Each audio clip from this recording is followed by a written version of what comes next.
Hi guys, अगर आप UGC net जून 2026 की तैयारी कर रहे हैं तो ये वीडियो आपके लिए वेरी इंपॉर्टेंट रहने वाली है। इसमें हम आपके साथ पीवाईक्यूज डिस्कस करते हैं जो हर बार एग्जाम में पूछे जा चुके हैं, ठीक है ना। और आने वाले एग्जाम में भी पूछने के ज्यादा चांसेस हैं। इसके अलावा अगर आपने टेलीग्राम चैनल को ज्वाइन नहीं किया है तो इसको ज्वाइन कर लें। यहाँ पे डेली बेसिस पे पीवाईक्यूज हम कराते हैं और यहाँ पे नोट्स वगैरह यहाँ पे आपको मिल जाएंगे और हमारी डेली लाइव क्लासेस चलती हैं। इसको यहां से ज्वाइन कर सकते हैं आप। आइए क्वेश्चन को देखते हैं। पहला क्वेश्चन क्या है। पहले क्वेश्चन में बताया गया कि एक प्रोडक्ट है, वो प्रोडक्ट का इन्वायरमेंट पे क्या असर पड़ता है उसको एक लाइफ साइकिल में स्टेप बाय स्टेप आपको बताना है, ठीक है ना। ये फर्स्ट से लास्ट बताना है। कोई भी प्रोडक्ट है, उस प्रोडक्ट का इन्वायरमेंट पे क्या असर पड़ता है वो उसको एक स्टेप में बताना है। तो इसमें क्या होता है कि सबसे पहले इनिशिएशन होता है, यानी प्लानिंग की जाती है। प्लानिंग की जाती है, फिर उसके बाद जो है इसमें इन्वेंट्री आती है, डेटा कलेक्ट किया जाता है। प्लानिंग आपने किया, फिर उस प्रोडक्ट से रिलेटेड आपने डेटा कलेक्ट किया कि ये कितनी एनर्जी ले रहा है, कितना पॉल्यूशन फैला रहा है इन्वायरमेंट में। फिर उसके बाद आता है इम्पैक्ट। इम्पैक्ट का मतलब क्या असर डाल रहा है, ये कितना जो है प्रोडक्ट ये इन्वायरमेंट को नुकसान कर रहा है। फिर आखिर में हमारा जाता है, लास्ट में हमारा आता है इंप्रूवमेंट। आपने नुकसान देखा, नुकसान के बाद कैसे उसका सॉल्यूशन निकाला जाए, सॉल्यूशन की बात करते हैं आखिर में, ठीक है ना। इसी को बोल रहे हैं इंप्रूवमेंट। यानी अगर प्लास्टिक की बोतल है तो वो इन्वायरमेंट को अगर नुकसान कर रही है तो उसको रीयूज करना, रिसाइकल करना, या फिर जो है उसको प्लास्टिक का यूज कम कर देना। क्या ये बात आपको समझ में आ रही है। यानी पहले ए होगा, फिर आपके पास पहले बी होगा, फिर ए होगा, फिर उसके बाद सी होगा, आखिर में डी हो जाएगा। इस तरीके से ऑप्शन 4 आपका सही बन जाएगा। ये इन्वायरमेंट से रिलेटेड क्वेश्चन है। नेक्स्ट क्वेश्चन को देखते हैं। यहां पे याद रखेंगे सवाल बहुत ट्रिकी होते हैं। देखिए जल्दी जल्दी में आप गलत कर सकते हैं। इसमें आपसे रॉन्ग स्टेटमेंट पूछी गई है। 4 स्टेटमेंट आपको दी गई है, आपसे पूछा गया है कि इसमें रॉन्ग क्या है। मशीन जो होती है लैंग्वेज एक लो लेवल लैंग्वेज है, ये बात बिल्कुल सही है। Fortran is high level language, ये भी बात सही है। फोर्ट्रान भी होती है, फोर्ट्रान भी एक हाई लेवल लैंग्वेज है।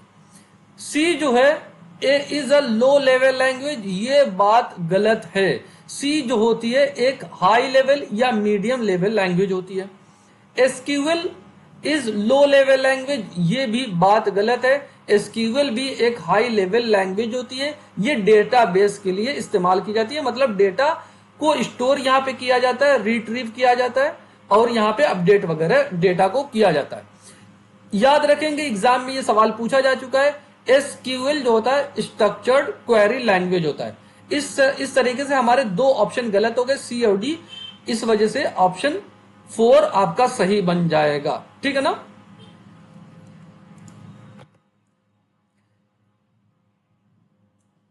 यहां पे एक सवाल है कि how many millennium development goals, यानी एमडीजी की बात कर रहे हैं कि ये अडॉप्ट किया गया था यूनाइटेड नेशन के द्वारा। ये कितने हैं, हाउ मेनी, कितने मिलेनियम डेवलपमेंट गोल्स हैं। टोटल मिलेनियम डेवलपमेंट गोल्स 8 हैं, 8 एमडीजी हैं। कौन कौन से हैं इसको भी समझ लेते हैं। पहला हमारा जो होता है गरीबी को, भुखमरी को कैसे खत्म करना है, मिटाना है, पहले की बात की जा रही है। दूसरा गोल हमारा आता है कि सबको एजुकेशन प्रोवाइड कराना है, सबको एजुकेशन प्रोवाइड कराना है। तीसरा हमारा जो आता है ये बात करता है जेंडर इक्वालिटी की, जेंडर इक्वालिटी की, वुमेन एम्पावरमेंट की बात करता है। एक एक पॉइंट को याद रखेंगे, एग्जाम में पूछा जाता है।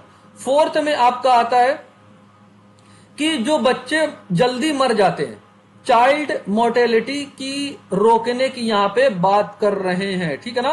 5वें गोल में बताते हैं कि मेटर्नल जो माताएं होती हैं जो प्रेगनेंसी के टाइम पे उनकी हेल्थ की बात कर रहे हैं, मेटर्नल हेल्थ की इंप्रूवमेंट करने की बात करते हैं। 6ठे गोल में एचआईवी एड्स मलेरिया से लड़ाई लड़ने की ये बात कर रहे हैं। 7वें गोल में ये कहते हैं कि कैसे इन्वायरमेंट को सस्टेन बनाया जाए, इंश्योर किया जाए कि इन्वायरमेंट हमारा सस्टेन रहे। आठवां जो लास्ट गोल है, इसमें कहा जाता है कि पार्टनरशिप की, अगर हर कंट्री को डेवलप होना है तो वो पार्टनरशिप से यानी मिल के वो काम करें, एक दूसरे के साथ टेक्नोलॉजी वगैरह का ट्रांसफर करें। ये बात आपको याद रखनी है, मोस्ट इंपॉर्टेंट है। नेक्स्ट क्वेश्चन को देखते हैं। चौथा सवाल हमारा है कि कौन सा ऐसा फैक्टर है, अगर कम्युनिकेशन मीडिया को आपको सिलेक्ट करना है तो कौन कौन से फैक्टर को आप ध्यान में रखेंगे। यानी आप कम्युनिकेशन करना चाहते हैं तो किस मीडियम के थ्रू कम्युनिकेशन करेंगे, उसके फैक्टर क्या होंगे। तो सबसे पहले स्टेटमेंट ए में क्या कहा गया है, no need to think about receiver.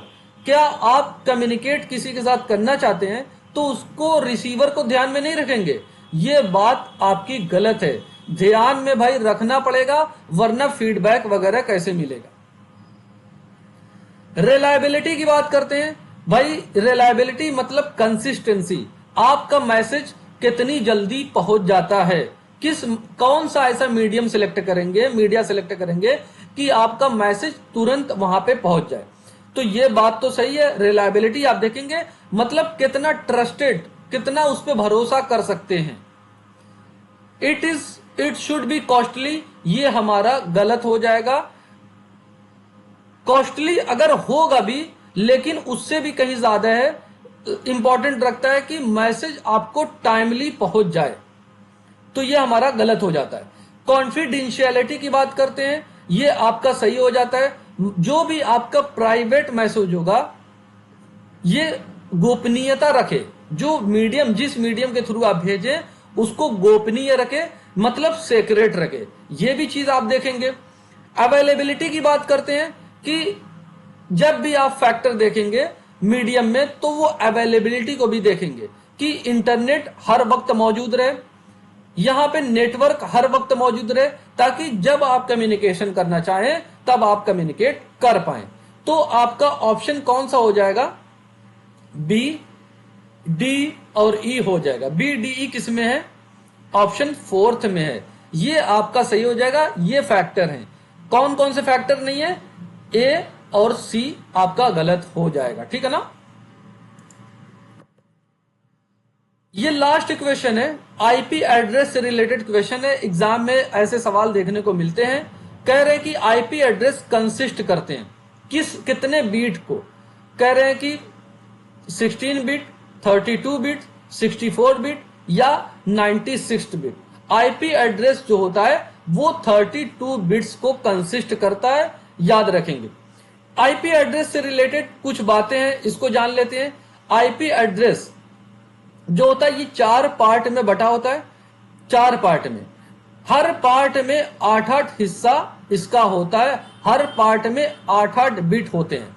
एक एग्जांपल लिखते हैं आईपी एड्रेस का, 192.168.1.1 और हर बिट, हर पार्ट जो है 8 बिट यहां पे रखता है, ठीक है ना।